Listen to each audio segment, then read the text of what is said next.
Thank you, Madam Chair and Ranking Member, and thank you, Secretary Granholm. So nice to see you, and thank you for the great work that you and the Department of Energy are doing. We have all these appropriations subcommittee hearings going on at the same time, so getting from one to the other is challenging. But I want to start with what I think is the biggest concern on many of my constituents' minds, and I'm sure you're hearing this around the country, and that is the high cost of energy. Because of the pandemic and supply chain issues created there, because of the war in Ukraine, we are seeing the costs of energy go up in ways that people were not expecting. So what can we do to address that? Thank you for the question. I mean, the president is obsessed about this. He desperately, as like everybody, wants to make sure that people who go to get gasoline at the pump are not not just shocked, but hurt by it, especially people who are on fixed and moderate incomes.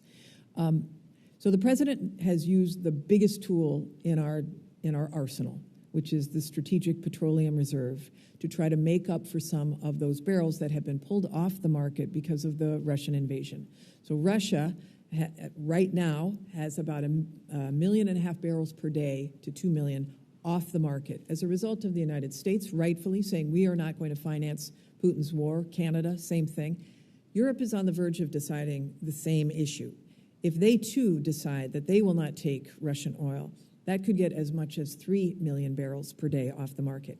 That supply constraint is what's causing prices to increase, which is why the president said we are going to issue 1 million barrels per day from our Strategic Petroleum Reserve to try to stabilize the market, in as much as he's also calling for increased production from the oil and gas industry.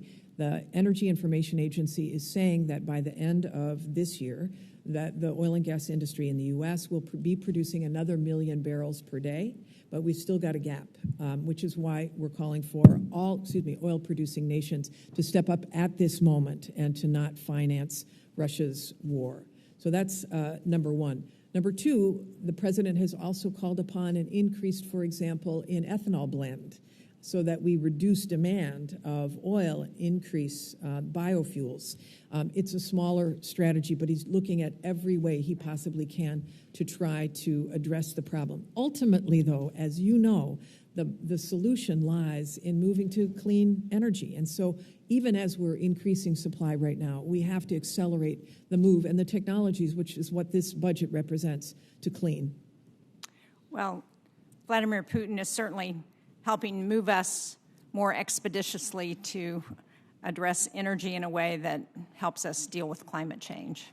So in the short term, however, as we said, there are significant challenges for families. And so anything we can do to help address that, I think, is going to be very important. One of the things that I have worked on that we've discussed in the past over the years is how we address energy efficiency. It's the cheapest, fastest way to deal with our energy needs. One of the biggest, as you know, the largest single energy user in the United States is the federal government. And one of the best things we could do is to promote energy savings performance contracts within the federal government. Now, because of the way CBO scores those contracts, it is challenging for departments to use those because they are not scored as savings, they are scored as costs. I think we ought to change that. So far, I've not been able to convince my colleagues that that's something that makes sense. But can you talk about one of the things we saw during the Obama administration was a performance contracting challenge that resulted in 340 performance contracts and $8 billion in energy savings. Can you talk about the possibility of doing that kind of challenge again? I would love to work with you on this because I think it is so important to be able to incentivize the installation of American-made products that end up reducing energy. It's such a triple win. And I think that particular challenge, if my numbers are right, created more than 30,000 jobs in American companies. So it's a win-win-win all the way around. And I would love to work with you on that because I love challenges. And I love to incentivize that, and I think that challenge was particularly effective. I'd love to see it happen again. Great, thank you. I look forward to doing that. We will follow up with the department.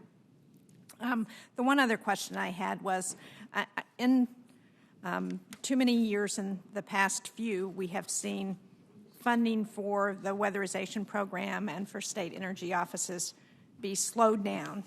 Can you talk about when our state energy offices can expect those dollars and whether we expect them to be distributed on time this year? Yes, we are going to distribute them definitely on time. I just want to make sure I get you the right numbers here. Right, in April, we released a request for information on the, well, that was on the building codes piece of things. Wait a second.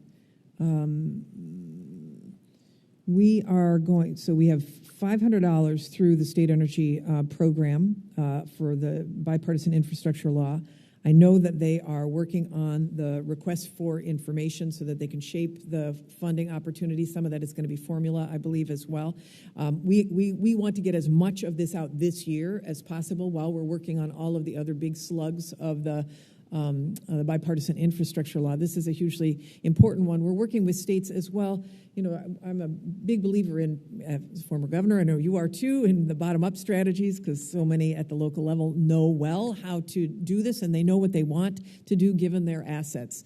And so both on the state energy grants as well as the future-looking energy grants, which incentivizes states to think about what additional technologies they want to help shore up inside of their state to be able to create jobs and perhaps industrial clusters around those energy technologies to create jobs. Both pieces of those, in addition to what we have known as Community Leap, which is getting communities that are at the back of the line often, who have a strategy of, for example, weatherizing a community to be provided technical assistance to navigate the federal system to be able to access some of these grant opportunities that they might not otherwise have the technical ability to do.